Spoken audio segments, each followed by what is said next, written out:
हे मराठी माणसाचं वैशिष्ट्य आहे की त्यांनी कायम राष्ट्रहिताची काळजी घेतली. म्हणजे पेशवे असतील, छत्रपती आहेत, फडणवीस आहेत, या सगळ्यांच्या निष्ठांविषयी कोणी शंका घेऊ शकत नाही. आपलं आयुष्य या देशासाठी आपण वेचलं पाहिजे आणि ते वेचणं म्हणजे काय असतं हे सगळं आपल्याला मध्ययुगाच्या इतिहासामध्ये शिवछत्रपतींनी तो जो वारसा दिलेला आहे त्या वारशाची उजळणी व्हावी म्हणून आज आपण इथे जमलेलो आहोत.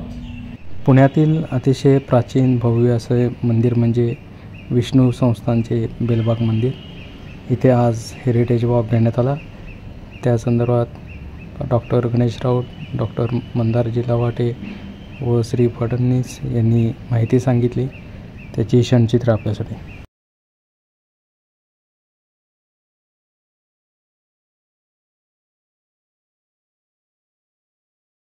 एक ओळख करून देतो.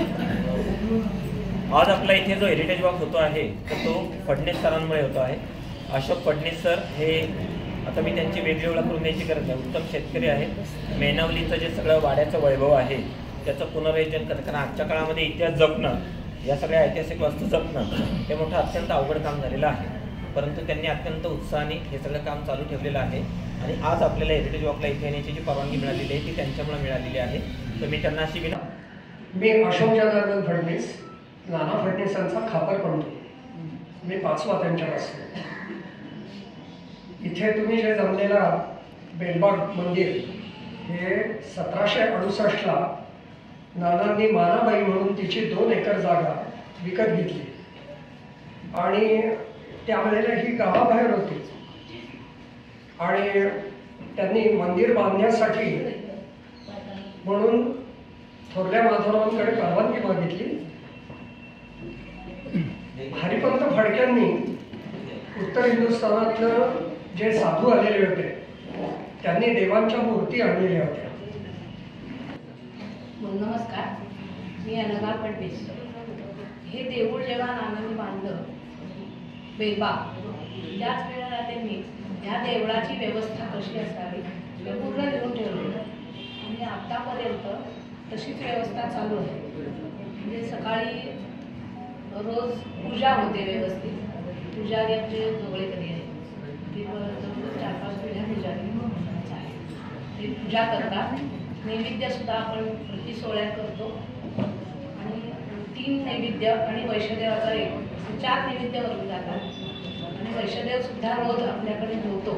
अजूनही सोहळं पाळतो आणि यानंतर संध्याकाळी सायंपूजा पण असते. एकादशीला विशेष नैवेद्य असतो गोडाचा.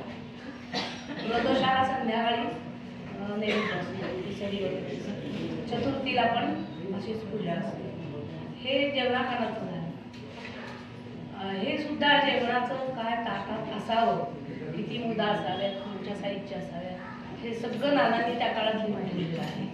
आणि विशेष जेव्हा सणवार वगैरे, गोकुळाष्टमी म्हणा, रामनवमी, शिवरात्र, याला सुद्धा वेगवेगळे पदार्थ कसे करायचे, किती करायचे, कोणते करायचे हे लिहून ठेवले आणि शक्यतो म्हणजे आम्ही त्याप्रमाणे करतो. हे सगळं आपल्याकडे चालू आहे. रोज पुराण संध्याकाळी अव्याहतपणे चालू आहे. पुराणात सुद्धा पालखी शास्त्री पूर्वीपासून पुजारी होते, पुराण सांगणारे होते. त्यांची आता जवळजवळ 4थी पिढी आपल्याकडे पुराण सांगते. दर एकादशीला कीर्तन असतं. कीर्तन वेगवेगळ्या लोकांचं आपण ठेवतो. ही परंपरा पूर्वीचीच आहे. पूर्वी इथे मोर वगैरे असत तिथे, ते आता त्यांच्या नियमाप्रमाणे आपण ठेवले नाही, पण त्या मोराला सुद्धा खाद्य घातलं जायचं आणि नैवेद्य एक छोटासा त्याला पण द्यायचा. रामनवमीचे प्रसाद, गोकुळाष्टमीचा प्रसाद, असं सगळं त्या आपण द्यायचं. आता हे सगळं नेहमीचं हे रुटीन आहे, ते अव्याहतपणे चालू आहे. लग्नाला पण 44 वर्ष आहे. सासूबाई म्हणतात ते आम्ही चालू ठेवलेलं आहे आणि असं परंपरा चालू ठेवणार आहे.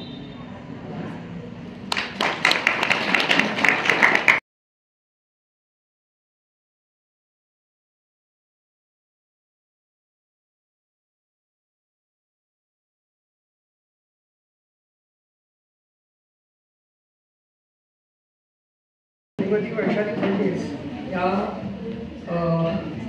माझ्या थोरल्या भावाच्या त्यांच्या मिसेस आणि त्या मोडीचं मराठी लिप्यांतर करता. त्यांना हे 2 शब्द तुम्हाला बोला तुमच्या संदर्भात या संदर्भात सांगायचे.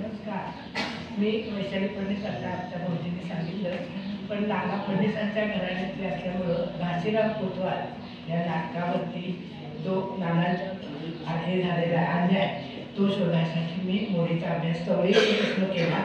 76 पासून मी लिप्यांतराचा काम करते. माझे खूप लेख लिहून झाले, मी व्याख्यानं पण दिली आणि मोडीचा प्रचार करण्यासाठी मी मंडळाबरोबर मंडळातही जात होते. पण आता याचमध्ये बरेच लोकांचे मोडीचे कागदपत्र करून दिले, संघटना करून दिले. आज 25 वर्ष मी हे काम करते. आपल्या सर्वांना एक विनंती आहे की मोडी जी लयाला गेलेली आहे आता त्याचा पुनरुद्धार करण्यासाठी आम्ही प्रयत्न करतोय. आपल्या कुणाकडे जर कागद असतील जुने तर टाकू नका, जाळू नका, मला आणून द्या. मी त्यातले महत्त्वाचे वाचून तुम्हाला सांगेन आणि जर चांगले असले तर आपण त्याचा तुम्हाला काय उपयोग आहे तोही आम्ही सांगतो. आज आपल्याला प्रमुख वक्ते म्हणून लाभले श्री मंदार लवाटे सारखे मोडीचे अभ्यासक आहेत आणि ते मोडीचे जाणकार आहेत. त्यांनी आजवर अनेक मोडीचे कागदपत्र वाचलेले आहेत आणि त्यांनी मोडीचा चांगल्या प्रकारे अभ्यास केला आहे. तर त्याचा आपल्याशी बोलतील. दुसऱ्यांना विनंती करतो की त्यांनी आपल्याला मार्गदर्शन करावे.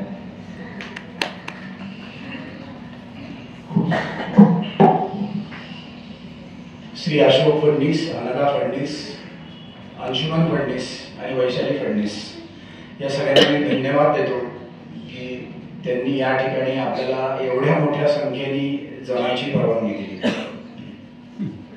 पुण्यामध्ये जुनं स्वरूप टिकवून असलेली जी मंदिर आहेत त्यातलं बेलबाग हे मंदिर आहे. अनेक ठिकाणी लोकांनी मंदिरं पाडून देवाला पार्किंग मध्ये बसवलेलं आहे.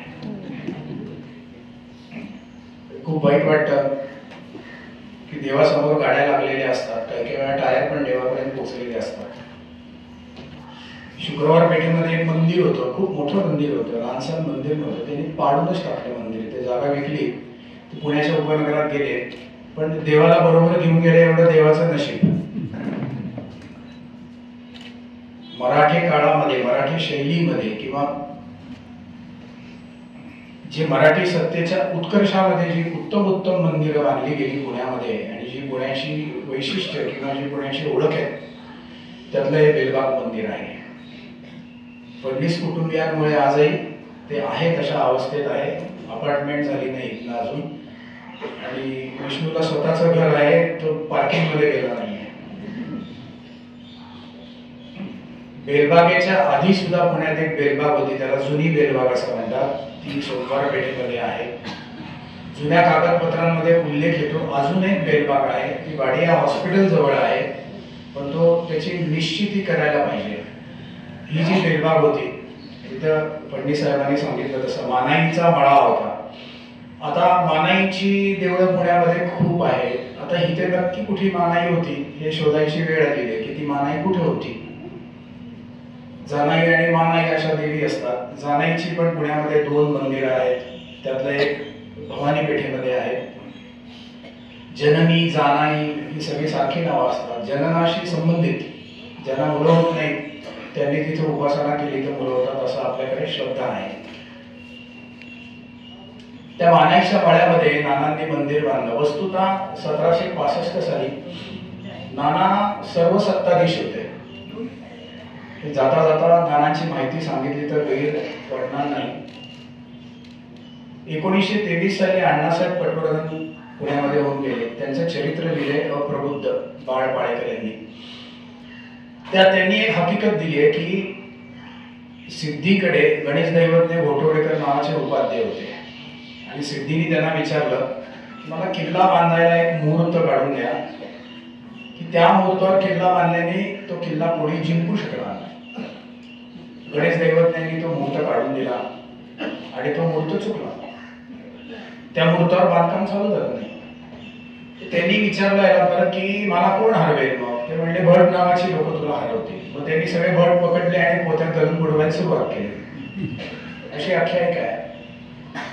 यामुळे असेल किंवा सिद्धीच्या त्रासामुळे असेल बाळाजी विश्वनाथांनी ठरवलं की पुण्यात यायचं.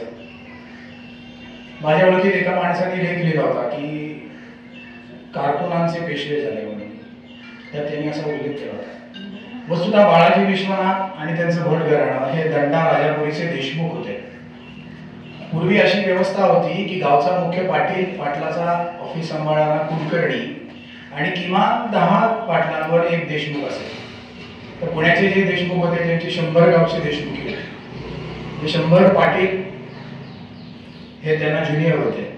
तशी ही लोक दंडा राजापुरीचे देशमुख होते आणि त्यांचा तो त्यावेळेचा जो शिक्का आहे तो सुद्धा मी बघितलेला आहे. पण त्यांना स्थलांतर करायची वेळ आली तेव्हा ते वेळासला आले आणि त्याचे स्नेही तिथे होते भानू बाळाजी, रामाजी आणि महादेव. या तिघांत ते पण म्हणले आम्ही तुमच्या बरोबर येऊ आणि जे काय असेल ते आपण एकमेकाच्या साथीने पुढचं आयुष्य बघू. आणि ते पुण्यात आले. ते पहिल्यांदा सासवडला गेले पुरंदराकडे. पुढे बाळाजी विश्वनाथ पेशवे झाले आणि अशी आख्यायिका आहे की दिल्लीला जेव्हा बाळाजी विश्वनाथ गेले तेव्हा त्यांच्या पालखीवर हल्ला होणार आहे अशी बातमी लागली. तेव्हा भानूंचे पूर्वज असं म्हणले की मी तुमचा वेश घालून जातो आणि त्यात ते मारले गेले. जे भानू आले होते बरोबर तेव्हापासून पेशव्यांनी असं सांगितलं की जोपर्यंत आमची पेशवाई असेल तोपर्यंत फडणीशी तुमच्याकडे चालू राहील. तर फडणीस म्हणजे काय, तर निविष्टन हे फारसी क्रियापद आहे, त्याच्यावरनं नवीस असा शब्द येतो आणि फर्द नवीस हे कागदपत्रांचा जो विभाग आहे त्याचा जो मुख्य माणूस आहे तो फर्द नवीस. त्यावरनं आपल्या इकडे पश्चिम महाराष्ट्रात फडणीस झालं, पण आपले मुख्यमंत्री अजूनही फडणवीस फर्दनवीस असंच लावतात. पुढे बाळाजी, रामाजी आणि महादेव यापैकी एकेकाकडे फडणीशी आली. दोघं भाऊ वारले आणि तिसऱ्यांचा जो वंश आहे तो आज नानांचा वंश म्हणून आपण ओळखला जातो. त्या वंशामध्ये नानांचा जन्म झाला आणि या पुण्यनगरीत जी अत्यंत महापुरुष होऊन गेले त्यामध्ये नाना एक होते. त्यांचं चरित्र वाचलं, बरेच वेळा वाचलं की अनेक गोष्टी कळतात आणि यांची लहानपणापासून हे भटांच्या म्हणजे पेशव्यांच्या अगदी जवळची लोक होती, विश्वासातली लोक होती. फडणीस ही त्यांच्याकडे होती. नानांचे वडील नाना लहान असतानाच वारले, त्यामुळे त्यांचे काका काही काळ फडणीस बघत असत आणि नानांनी लिहिलंय की नानांचं सगळं शिक्षण हे थोरल्या माधवरावांबरोबर झालेलं होतं. मराठी सत्ता जी होती त्याचा सर्वंश अभ्यास झालेला नाहीये. माझे एक मित्र आहेत राज बेमाणे, त्यांना नारायणरावचा पेशवा शिक्का सापडला होता. 10व्या वर्षाचा शिक्का आहे, म्हणजे 10व्या वर्षापासून मुलांना दरबारामध्ये जाण्याचं, युद्धावर जाण्याचं सगळं शिक्षण दिलं जात असेल. त्याप्रमाणे नानांनाही लहान वयामध्ये ते शिक्षण मिळालेलं होतं, परंतु नाना कधी युद्धावर जात नसत. त्यामुळे 3.5 शाण्यातले अर्धे शाणे हे नाना धरले गेले. सख्या देवा विठ्ठला, सखाराम बापू चोरगडे, नागपूरकर भोसल्यांचा दिवाण, सखाराम बापू बोकील, पुण्यातला मोठा मुत्सद्दी देवराव चोरगडे, नागपूरकर भोसल्यांचा दिवाण आणि विठ्ठल सुंदर परशुरामे हे 3 शाणे धरले जातात की जे युद्ध पण करू शकायचे आणि जे मुत्सद्दी पण होते. आणि या तिघांना भारी पडलेलं व्यक्तिमत्व ज्यांना अर्धा शाणा म्हणलं जातं ते म्हणजे नाना फडणीस. त्यांनी युद्ध केलं नाही, केवळ बुद्धिमत्तेच्या जोरावर या तिघांना हरवलं. सखाराम बापू बोकील पुण्यातच होते.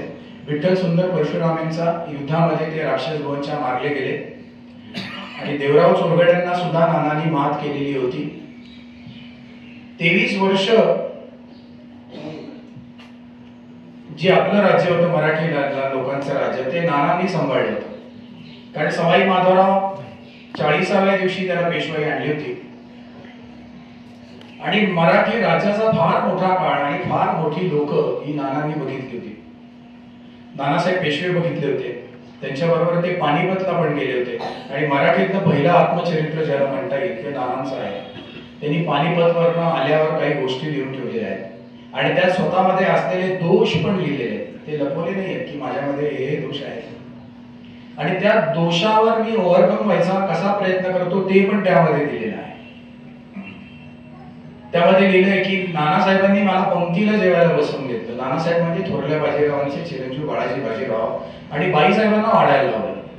म्हणजे जे मालक होते त्यांच्याविषयी त्यांना तीही कृतज्ञता होती आणि प्रेमही होतं त्या कुटुंबाविषयी. माधवराव जेव्हा पुण्याबाहेर जायचे तेव्हा पुण्यातला इथला सगळा कारभार म्हणजे युद्धासाठी जे पाहिजे, पैसे पाहिजे असतील, घोडे पाहिजे असतील, तोफा पाहिजे असतील, माणसं पाहिजे असतील, त्या सगळ्याची व्यवस्था नाना करत असत. एकदा माधवराव स्वारीवर गेले तेव्हा रमाबाईंनी त्यांना पाहिजे असलेल्या गोष्टींची यादी नानांकडे पाठवली. त्यात विड्याची पानं होती.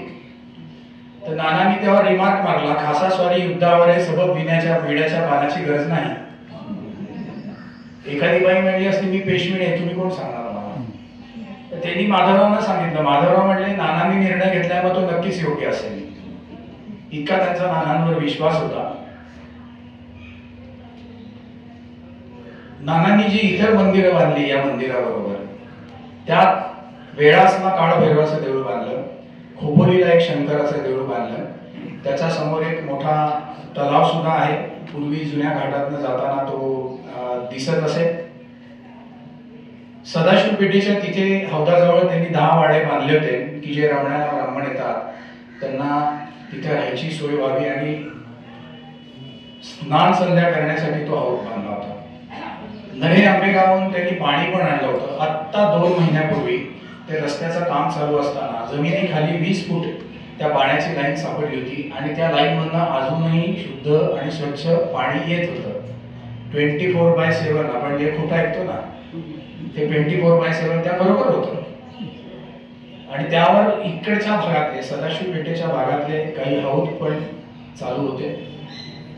असं म्हणतात की नानांच्या फळावर 1500 कारकून होते आणि नानांना प्रिसिजन ते आणि माधवराव यांना प्रत्येक गोष्ट ही अचूक झाली पाहिजे, कुठली चूक होता कामा नये याबद्दल नानांची ख्याती होती. म्हणजे एकदा एका ठिकाणी अनुष्ठानाला ब्राह्मण बसवले तर त्यांच्या समोर अजून ब्राह्मण बसवले की हा एक वेळा मंत्र म्हणल्यावर 1 मणी ओढतोय का 2 मणी ओढतोय, मग शिंग आल्यावर आचमन करतोय की नाही, जांभई आल्यावर आचमन करतोय की नाही हे बघण्यासाठी समोर पण ब्राह्मण बसवले. माणसांच्या निवडीवर स्वतःच्या बुद्धिमत्तेवर त्यांचा खूप विश्वास होता. जेव्हा नारायणरावची हत्या झाली तेव्हा त्यांची बायको गर्भार होती आणि तिला या बारवाईंनी पुरंदरला हलवली. तेव्हा नाना पूजा करत होते आणि एक माणूस आला आणि म्हटला की त्या बाळंतीची हत्या झाली. नाना म्हणले अजून चिंतोपंत देशमुख मेल्याची बातमी आली नाहीये, कारण नानांचा देशमुख नावाचा माणूस तिथे होता. त्याच्या वंशात पुढे लोकहितवादी देशमुख होऊन गेले आणि त्या लोकहितवादी काय देशमुखांनीच छोटी 4 पुस्तकं लिहिली, त्यातली 2 मिळत नाही. त्यात त्यांनी असं लिहिलंय की कोणीतरी इथनं जात होता आणि म्हणले की नानांच्या मंदिराला नगाखाना नाहीये. एल्फिन्स्टन म्हणला की नगाखाना तुमचा काही मैल ऐकू येतो, नानांचा डंका आम्हाला लंडन मध्ये ऐकू येतो. असं लोकहितवादींनी त्यामध्ये लिहिलेलं आहे. अतिशय बुद्धिमान पुरुष होता. या मंदिरामध्ये ते जेव्हा येत असतात नानांची दिनचर्या सुद्धा उपलब्ध आहे. जवळजवळ 18 ते 20 तास दिवसात त्यांना काम करायला लागेल. आणि ते इथे आले की जे गुप्तहेर आहेत ते बातम्या घेऊन येत असत. त्यांच्याशी सल्ला मसलत करून विष्णू सहस्त्रनाम म्हणून नाना रोज जात असत.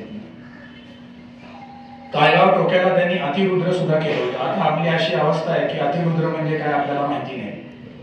या मंदिराचं हे एक वैशिष्ट्य आहे की इथं घनपाठाचं कायम घनपाठ कायम वेद पठण होतं, घनपाठ केले जातात. आज आपल्याला आपलं गोत्र माहिती नाही, गोत्राच्या पुढे प्रवर असतं ते माहिती नाही, प्रवराच्या पुढे सूत्र असतं ते माहिती नाही, आडनाव माहिती आहे काही थोडं नाही आहे. घनपाठ म्हणजे काय एकदा तुम्ही आवर्जून बघा युट्यूबवर की वेद कसे लोकांनी जतन केले.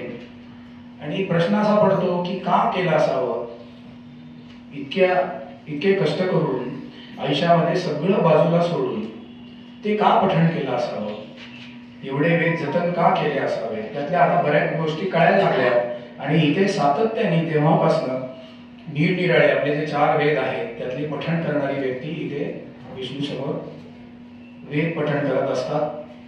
अशा आता पुण्यामध्ये आधी वेद शिकणारीच लोक कमी झाली आहेत, घनपाठापर्यंत जाणारे तर अजून कमी आहेत पूर्वीच्या तुलनेत. अर्थात ते सातत्याने या मंदिरामध्ये तुम्हाला कधी ऐकायला यायचं असेल तर जरूर या. तरुण लोक प्रचंड मोठा भाग त्यांनी कंठस्थ केलेला असतो आणि तुम्हाला वेद म्हणायचा असेल तर तो स्वरांनी म्हणायला लागतो, स्वर चुकून चालत नाही. पण ते त्यांची परीक्षा घेणारे सुद्धा समोर बसलेले असतात. आणि पूर्वापार म्हणजे जुनी वर्तमानपत्र जर का तुम्ही बघितली तर त्यामध्ये सुद्धा असतं की बेलगावीमध्ये अमक्या व्यक्तीचं वेद पठण झालं म्हणून. मेळवलीला नानांनी वाडा बांधला, तिथे मंदिर पण बांधलं आणि इथला सगळा संग्रह नानांनी मेळवलीला हलवला होता. विकार राजवाडे 1897 साली त्यांचं केसरी ते पत्र आहे की प्लेग आल्यामुळे पुण्यात करण्यासारखं काही नाही, त्यामुळे मी मेळवलीला आलोय. आणि इथे कागदपत्रांचे 100 रुमाल आहेत. त्यातला पहिला जो रुमाल आहे त्यात नकाशे आहेत आणि त्यात इंद्रप्रस्थाचा पण नकाशा आहे, म्हणजे दिल्लीचा पण नकाशा त्यामध्ये होता. संपूर्ण बारकाईंनी माणसांवर असेल, भौगोलिक परिस्थितीवर असेल, सर्व बाबतीत या माणसाची अत्यंत बारीक नजर होती. त्यामुळे साधारणतः 1761 थोरल्या माधवरावांनंतर पुढे जवळजवळ 1796 पर्यंत थोरल्या माधवरावांच्या बरोबरीने 12 वर्ष आणि पुढे 1796 पर्यंत अविरत कष्ट त्यांनी या आपली जी मराठी लोकांची सत्ता आहे ती सत्ता टिकवण्यासाठी प्रयत्न केले. थोरले माधवराव जेव्हा थेऊरला अत्यवस्थ होते, वय वर्ष फक्त 28, त्यांना क्षय झाला होता, अंगाचा दाह होत असे आणि ते 2च लोकांचं ऐकायचे, ते म्हणजे हरिबंध फडके आणि दुसरा नाना फडणीस. एका सांडणी स्वाराला पुण्यावरनं काही गोष्टी घेऊन यायला उशीर झाला. माधवराव चिडले, म्हणजे याचे हातपाय तोडा, संतापी होते. तेव्हा हरिबंध फडके आणि नानांनी रद्दबदली केली आणि म्हणजे तसं काही त्याच्या बाबत तुम्ही करू नका. थोरल्या माधवरावांनी त्यांच्या आयुष्यातल्या शेवटच्या काळामध्ये त्यांच्या ज्या काही इच्छा राहिल्या होत्या त्या सांगितल्या की दौलतीला कर्ज झालं होतं, ते गद्रे सावकार म्हणले सगळं मी फेडलं, म्हणजे नारायणरावची काळजी घ्या. आणि अजून त्यांच्या ज्या काही इच्छा होत्या त्या आत्ता पूर्ण झाल्या. त्यातली अयोध्या काशी मुक्त करा अशी इच्छा होती. पण आपण हिंदू कसे आहोत हे मी तुम्हाला सांगायला नको आणि त्यामुळे इतके वर्ष ती इच्छा राहिली, ती आत्ता पूर्ण झाली. काशीच्या बाबत सुद्धा नानांनी प्रयत्न केल्याची पत्र आहेत. तिथे काही विद्यार्थी होते आणि त्या तिथे दंगा झाल्याचं पत्रच उपलब्ध आहे, म्हणजे नानांचे तिथे पण प्रयत्न चालू होते. काशीला सुद्धा नानांचा वाडा होता, परंतु मराठी सत्ता गेल्यावर आपल्या बाहेरच्या राज्यामध्ये आपली सत्ताच गेल्यावर म्हणजे विषय संपतो आणि चांगला सत्ताधीशच लागतो मंदिर निर्माण व्हायला. जे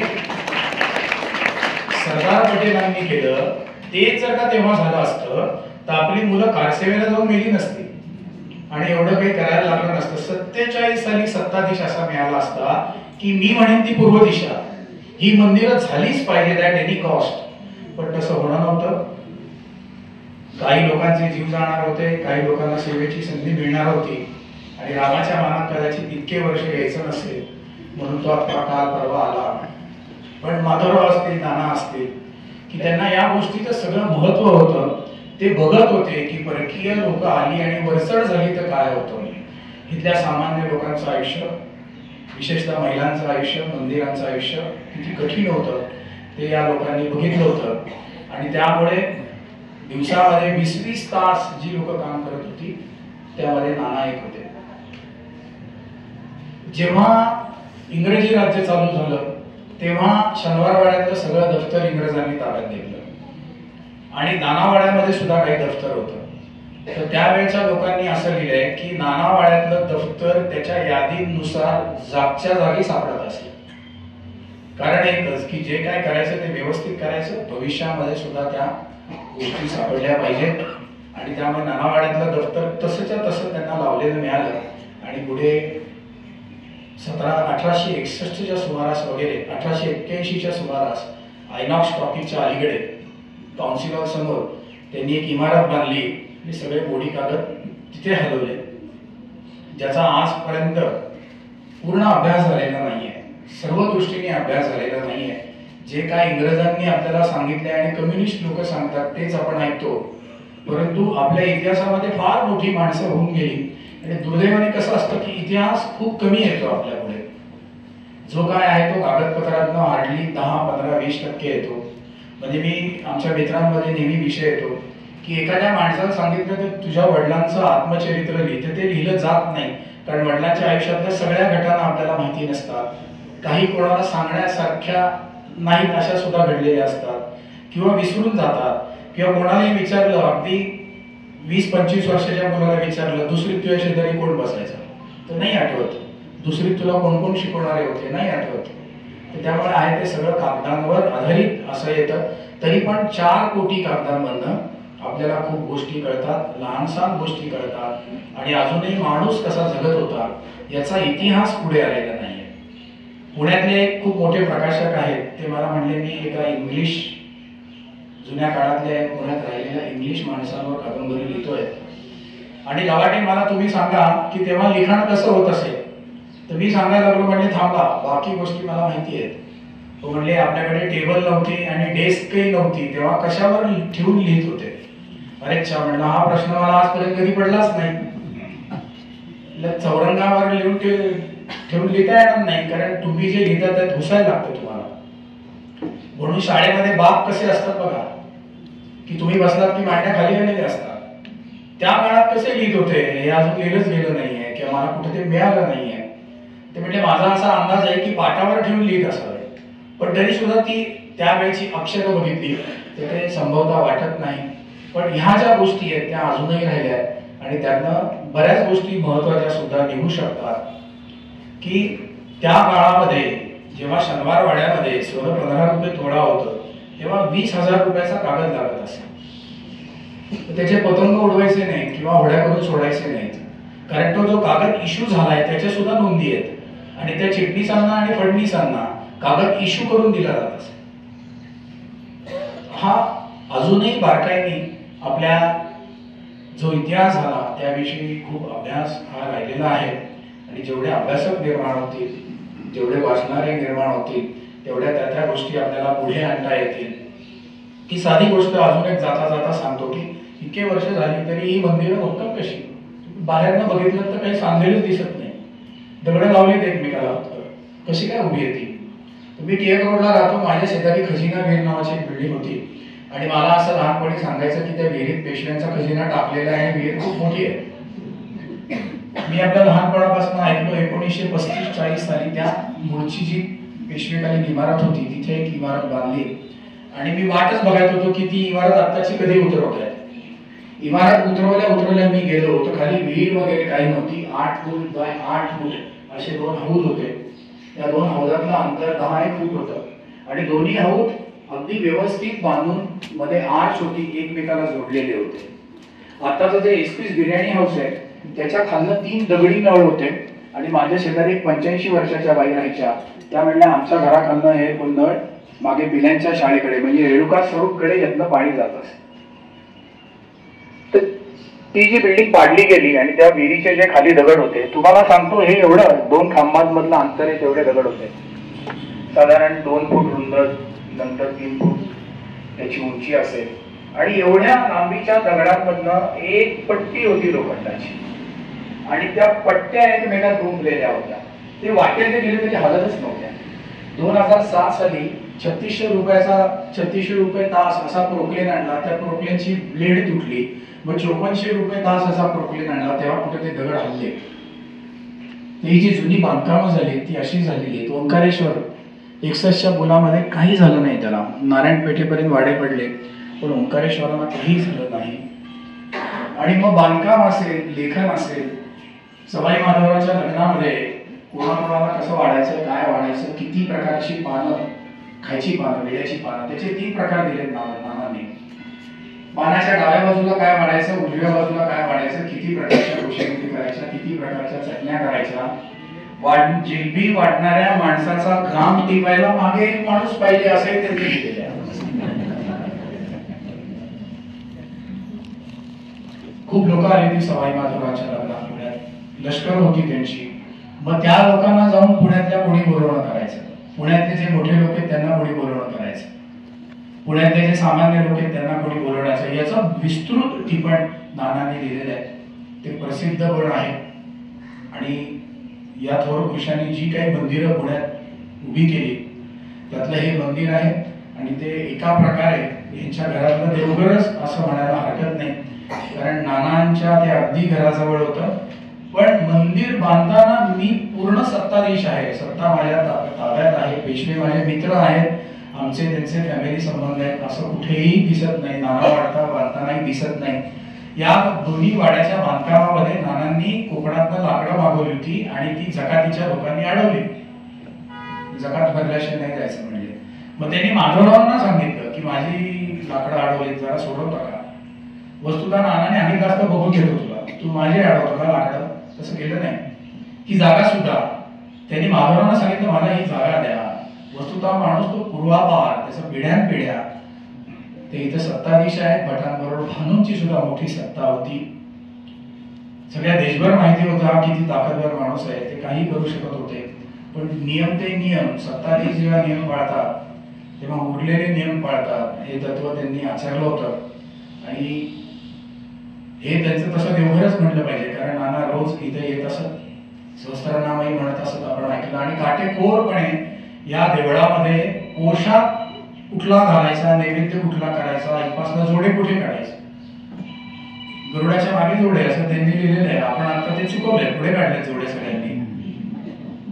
ते अर्थात त्यावेळी अशोकरावांनीच मला सांगितलं की लक्ष्मी रोडच नव्हता तेव्हा, त्यामुळे कदाचित मंदिर अजून मोठा असेल. लक्ष्मी रोड नंतर झाल्यावर हा भाग झाला, इकडचा हा पार्टच नव्हता. तर अशा मोठ्या माणसाच्या स्मृती जतन करत हे मंदिर उभं आहे. आणि जुनी बेलबाग कधी जर का बघायची वेळ आली, मी अगदी मंदिरांचा अभ्यास चालू केला 2000 साली, तेव्हा त्या जुन्या बेलबागेत गेलो आणि मला इतकं फ्रस्ट्रेशन आलं की वाटलं नको हा उद्योग करायला, याच्यापुढे कुठल्या मंदिरात जायला नको. आणि त्या पार्श्वभूमीवर हे तुम्ही बघितलं तर आजही जुन्या काळामधल्या प्रमाणे हंड्या जुमरा आहेत, उत्तम तख्तपोशी आहे, सभा मंडपही उत्तम आहे, देवळाची बांधणीही उत्तम आहे आणि काटेकोरपणे 12 महिने देवाची व्यवस्थित इथं पूजा केली जाते. असं हे सुंदर बेलबागेचं मंदिर जिथं विष्णूची उपासना केल्यामुळे जागृत जी मंदिर आहेत त्यातलं हे एक आहे. दुसरं पर्वतीचं आहे. यानंतर झालेलं विष्णू म्हणजे बाजीराव रोडवर, ते नव्याने झालं म्हणून त्याला नवा विष्णू असं म्हणतात. परंतु अवघड असतं, सातत्याने वर्षानुवर्ष शतकानुशतक मंदिराची व्यवस्था ठेवायची, झाडलोट करायची, दिवे लावायचे, त्या देवा संदर्भात जे जे काय आहे, म्हणजे शिवमंदिर असेल तर रुद्र झालं पाहिजे, विष्णूंचं असेल तर पवमान झालं पाहिजे. नैमित्तिक आणि वार्षिक उत्सव सांभाळणं ही खूप कठीण गोष्ट आहे. पण पुण्यामध्ये बघायला आज काय आहे तर आपण पटकन जी काही मंदिरं सांगू शकतो त्यात तुळशीबाग, बेलबाग यासारखी आपल्या जुन्या काळच्या आपल्या सत्तेचं आणि मराठी लोकांच्या वैभवाचं प्रतीक असणारी ही मोजकीच मंदिरं राहिली आहेत. धन्यवाद. त्या आणि आपल्या स्वतःच्या प्रशासनाचा जो मोठा टेंभा मिरवला, ते इंग्रज म्हणतात compare to Indian administrators we are पिग्मीज.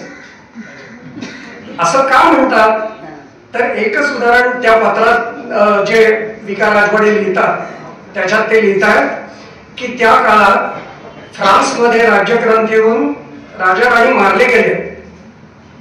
ते राजा राणी जे मारले गेले त्याच्या निरनिराळ्या देशांच्या वकिलातीत चर्चा झाल्या. त्या चर्चांचे अहवाल नानांनी मागवलेले आहेत, ते मला इथे सापडले. म्हणजे मी इतका विचक्षण होतो की जगाच्या कोपऱ्यात सुद्धा काय चाललंय याचं मला ज्ञान असायला हवं. एक राज्यकर्ता म्हणून, एक शासक म्हणून ते आम्ही दाखवलेलं आहे आणि त्या अनुषंगाने आम्ही कारवाया पण केलेल्या आहेत. मग प्रसंगी इंग्रजांना बाजूला सारून आम्ही फ्रेंचांनाही हाताशी धरलेलं आहे. हे सगळं आपल्याला या माध्यमातून वाचायला मिळतं, अभ्यासाला मिळतं आणि आता हे लोकांच्या पुढे येत आहे. आणि हे सगळं खरं तर मला मंदारांनीच ते पत्र दिलेलं आहे.